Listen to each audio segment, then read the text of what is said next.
नमस्कार। मेरा नाम भाऊ तोरसेकर। आप देख रहे हैं प्रतिवाद।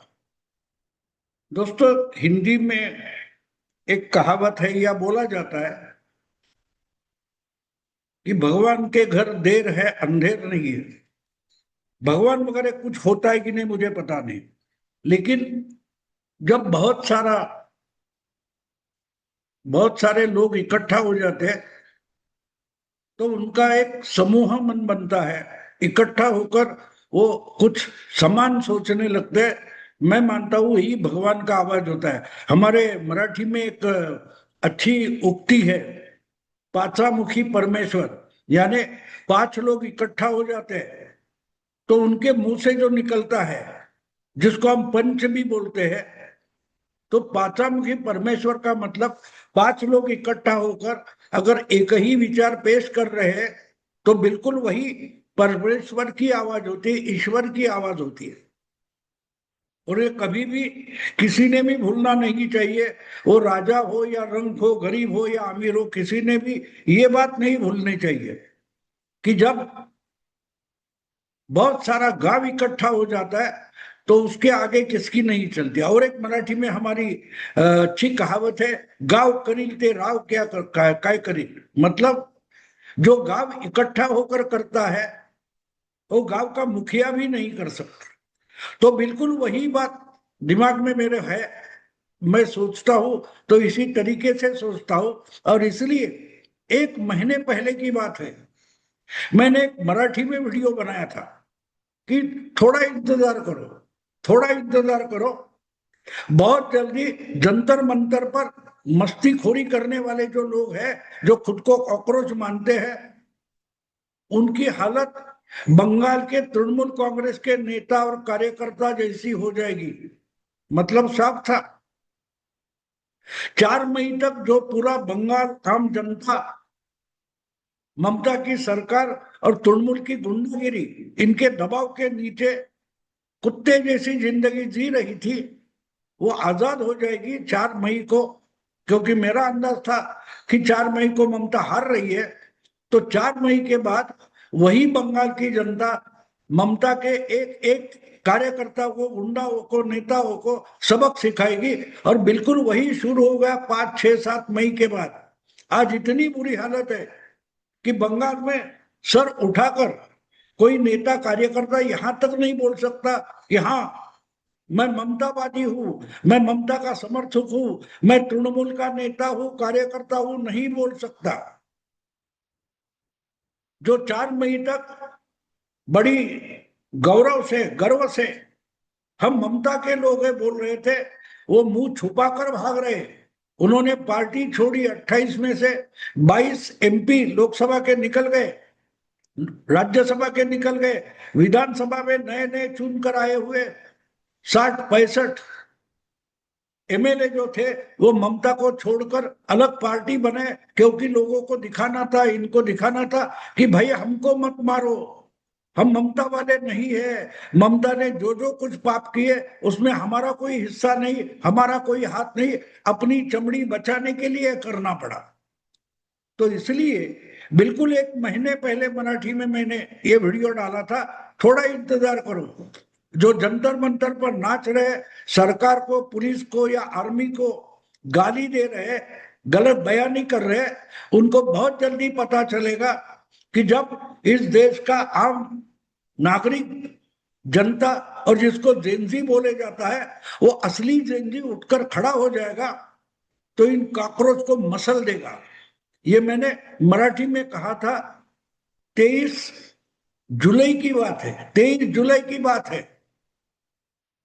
मरा मेरा मराठी में वीडियो है 23 जुलाई का, थोड़ा इंतजार करो। तो मुझे इतना भी विश्वास नहीं था कि जो शब्द मैंने उस वीडियो में बोले हैं वो सिर्फ एक महीने में, 4 हफ्ते में सच हो जाएंगे। क्योंकि आज मैं बोल रहा हूं तो 21 अगस्त की तारीख है, यानी एक महीना भी पूरा नहीं हुआ। 23 जुलाई का वो वीडियो, और आज 21 अगस्त, यानी सिर्फ 4 हफ्ते हुए। और एक खबर मेरे समझ में सामने आई, एक वीडियो मेरे सामने आया जो राजस्थान का है। ये कॉकरोच जो खुद को शेर समझने लगे, हाथी समझने लगे, उनकी असली औकात अब जेनजी उनको दिखा रहा है। और वो जेनजी कौन है? आपने वो तो देखा होगा, दिल्ली में ये जंतर मंतर सीजन 2, जंतर मंतर सीजन 20 करने निकले थे। इनको एक हॉल तक नहीं मिला, और जहां मिला वहां के ओनर ने भी इनको भगा दिया। फिर ये कहीं एक कॉलोनी के पार्क में जाकर अपनी मीटिंग करने लगे, तो वहां के रहिवासी रेसिडेंट उतर गए और इनको भगा दिया। वो अभिजीत दीपके हो या कोई आशुतोष राका हो, भाग गए दिल्ली छोड़कर। और अभिजीत दीपके कहीं मराठवाड़ा में, महाराष्ट्र में किसी स्कूल में ड्रामा कर रहे हैं कि इसकी स्कूल की हालत सुधारो, और वो राका गया राजस्थान में। उधर इतने जूते पड़े, भकेल दिया, निकाल दिया लोगों ने। लेकिन कॉकरोच तो कॉकरोच होता है, लातों के भूत बातों से नहीं मानते। तो इसलिए जो असली जेनजी है, ये डुप्लीकेट जेनजी है, ये जेनजी नहीं है, कॉकरोच भी नहीं है, कॉकरोच भी नहीं है। तो इनको राजस्थान के जयपुर के आसपास किसी गांव में ये स्कूल का इंस्पेक्शन करने गए थे, वहां से गांव के जवान इकट्ठा हो गए, इनको मार मार कर भगाया। अपनी जो गाड़ियां लेकर गए थे, वो गाड़ी में बैठने तक की हिम्मत नहीं थी, दौड़ दौड़ कर भाग कर निकल गए। मार मार कर लोगों ने भगाया। ये क्या था, ये समझना जरूरी। जब ऐसी चीजों की खबर हम देते हैं या उसका विश्लेषण करते हैं, तो एक बात समझना जरूरी होता है, ये क्या हो रहा है। और यही तो मोदी जी जानते थे। मोदी जी बिल्कुल अच्छी तरह से जानते हैं इस देश का नागरिक क्या है, उसकी मानसिकता क्या है, उसकी सोच क्या है, उसको क्या चाहिए। अगर उसमें कोई चोरी करने लगा, उसमें कोई गड़बड़ करने लगा, तो उसको सीधा करने के लिए इस देश की आम जनता बिल्कुल तैयार है। बस उसको अवसर मिलना चाहिए। मुझे याद आता है 2013 में, जब मोदी जी गुजरात के मुख्यमंत्री थे और उन्होंने प्राइम मिनिस्टर, प्रधानमंत्री होने के रेस में दौड़ना शुरू किया, तो अलग अलग चैनल पर उनके इंटरव्यू होते थे। देश के अलग अलग बड़े शहरों में उनकी रैलियां होती थी। ऐसे ही किसी एक चैनल को इंटरव्यू देते हुए मोदी जी ने एक बहुत बड़ी बात कही थी। हमारे जर्नलिस्ट भी ऐसे बातें सुनते भी नहीं, और सुनी तो समझते भी नहीं।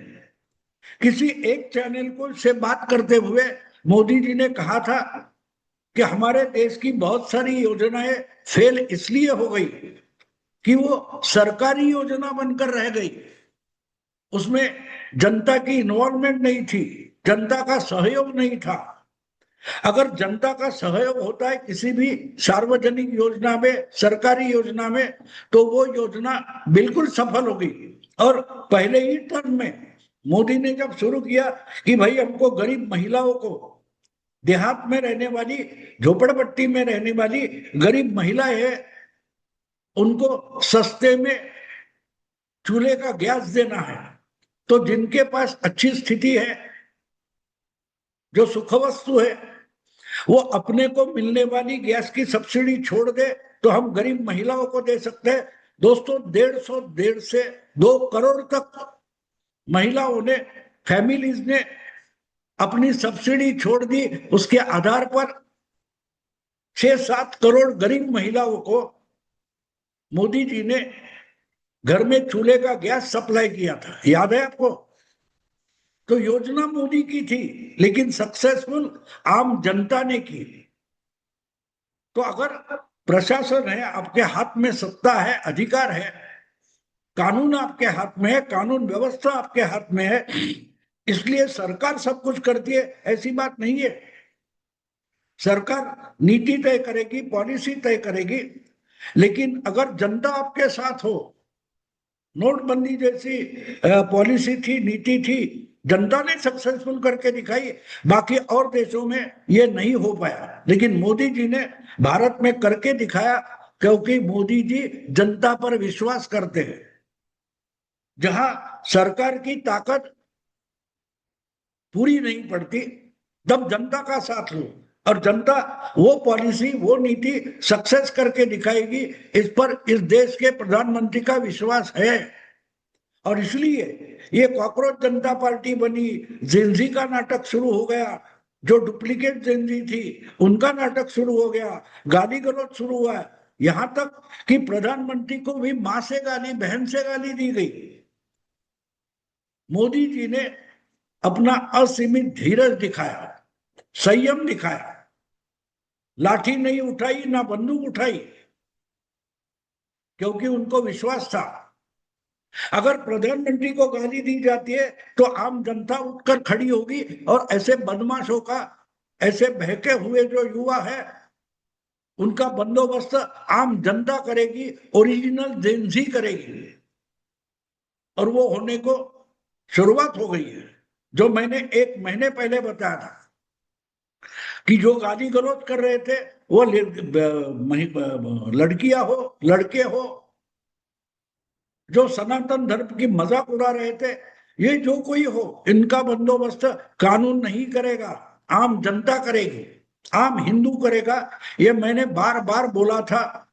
और 1 महीने पहले तो मराठी में मेरा वीडियो था कि लोग बंगाल जैसी हालत इन कॉकरोच समर्थकों की करेंगे, उनको मुंह छुपा के भागना पड़ेगा। और आज अगर जयपुर के पास किसी गांव में ये हो गया है, तो मैं मानता हूं ये सिर्फ शुरुआत है। अभिजीत दिपके हो, अरविंद केजरीवाल हो, या कोई वो आशुतोष राका हो, या कोई सौरभ हो, ये जो कॉकरोच नाम से भारत के जिंदगी को, युवाओं को बदनाम कर रहे हैं, हमारे संस्कृति को विकृति करके पेश कर रहे हैं, इनको सबक सिखाएगा कौन? आम जनता सिखाएगी। आम जनता में ही रहने वाला जो ओरिजिनल जिनसी है, भारत का युवा है, ये इनको सबक सिखाए बगैर रहेगा नहीं, और वो हो गया है। जो वीडियो मैंने देखा है मैं यहाँ नहीं डालूंगा, वो कॉपीराइट का मामला होता है, इसलिए वो वीडियो मैंने 2-3 जगह देखा है, यहाँ नहीं डालूंगा, उसकी जरूरत भी नहीं है। शायद आपने इसके पहले देखा भी होगा। बहुत सारी गाली गलौज करने वाली लड़कियां, लड़के, महिलाएं आज माफी मांग रही है, माफी मांगने वाले वीडियो बना रहे हैं। किस लिए? उनका बंदोबस्त उनकी कॉलोनी, मोहल्ले के लोगों ने ही किया है, सरकार ने नहीं किया है। सरकार ने गिने चुने कुछ 2-3 हजार लोग हो गए जिन पर एफआईआर वगैरह किया दिल्ली में, लेकिन बाकी इन कॉकरोचों का बंदोबस्त आम जनता कर रही है।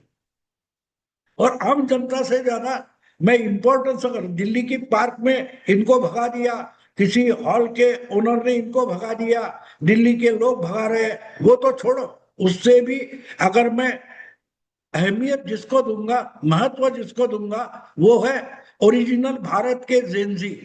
जो वीडियो मैंने जयपुर में राका को भगाने वाला देखा, ये क्या बकवास कर रहा था। वहां के स्कूल के टीचर हो, प्रिंसिपल हो, या पुलिस हो, उनको ये धमका रहा है, हमने तो सेंट्रल के मिनिस्टर का इस्तीफा ले लिया, आप कौन खेत की मूली हो, वगैरह वगैरह। तो इनको समझाना मुश्किल नहीं हो, उनको जूते से मारना जरूरी है।